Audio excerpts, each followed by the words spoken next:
প্রবাসী বিদেশে আছেন তাদের যেন ভোটাধিকার নিশ্চিত করা হয়। তারা যদি ভোট দিতে পারেন সেটি হবে এই সরকারের জন্য অন্যতম একটি বড় সফলতা। ফ্যাসিস্টের দোসর জুনায়েদ আহমেদ পলক সে প্রবাসীদের কাছে যখন হাত জোর করে বলছিল যে আপনারা রেমিটেন্স পাঠানো বন্ধ করিয়েন না, তখন আমরা বুঝতে পারি যে আসলে এই ফ্যাসিস্টের পতন সুনিশ্চিত, এবং সেজন্য আরো একবার আমাদের পক্ষ থেকে কৃতজ্ঞতা স্বীকার করছি। আমরা জানতে পেরেছি যারা প্রবাসীরা আছেন 1,55,00,000 প্রায় প্রবাসী থাকা সত্ত্বেও সারা বিশ্বের বিভিন্ন দেশে বাংলাদেশ সরকারের পক্ষ থেকে তাদের বিশেষ সুযোগ সুবিধার জন্য কোনো প্রকার কোনো কাজ সেভাবে করা হয়নি, এবং যে কাজগুলো করা হয়েছে সেগুলো নামমাত্র। এবং প্রবাসীদের পক্ষ থেকে যে জোরালো দাবিগুলো এসেছে আমাদের কাছে, আমরা এইখানে বসার আগেই ডক্টর মোহাম্মদ ইউনূসের কাছে আমরা সেই বার্তাটি পৌঁছে দিয়েছি, এবং তাদের অন্যতম একটি দাবি পৃথিবীর সকল দেশে যারা বাংলাদেশের জন্মগ্রহণকারী নাগরিকরা আছেন সেই সমস্ত প্রবাসীদের কাছে যেন বাংলাদেশ সরকারের পক্ষ থেকে ভোটাধিকার প্রয়োগের জন্য ন্যাশনাল আইডি কার্ড দেওয়া হয়।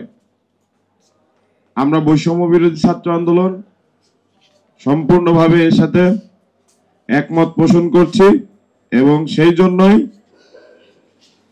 তারা অফিসিয়ালি আমাদের কাছে দাবি করার আগেই আমরা ডক্টর মোহাম্মদ ইউনূসের কাছে এই বার্তাটি পৌঁছে দিয়েছি।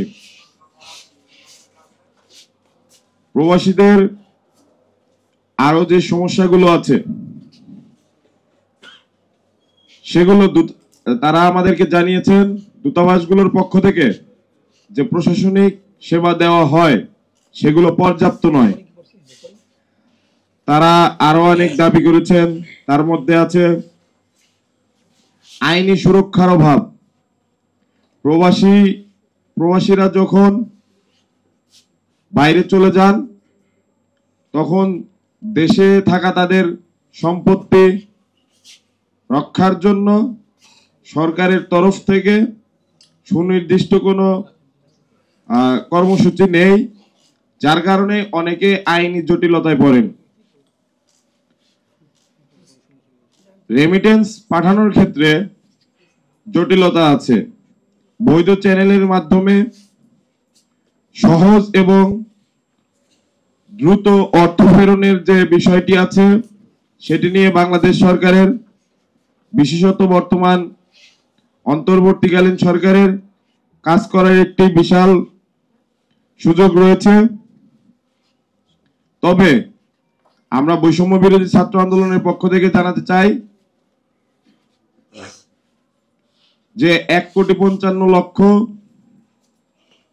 বাংলাদেশের জন্মগ্রহণকারী প্রবাসী বিদেশে আছেন তাদের যেন ভোটাধিকার নিশ্চিত করা হয়, এবং তারা যদি ভোট দিতে পারেন সেটি হবে এই সরকারের জন্য অন্যতম একটি বড় সফলতা।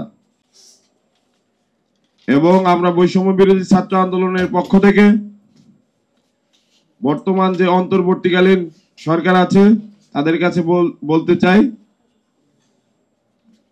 যারা প্রবাসে থাকেন তাদের কাছে কিন্তু যথেষ্ট পরিমাণ ডিপ্লোম্যাটিক সাইটে আমরা সহায়তা পেতে পারি, বাংলাদেশ তা থেকে উপকার পেতে পারে। সেখানে যারা সিভিল সোসাইটির ব্যক্তিবর্গ আছেন তাদের মধ্য থেকে যেন একজন স্পেশাল এনভয় নিয়োগ করা হয় সেই দাবিও আমরা এই সরকারের কাছ থেকে করতে চাই।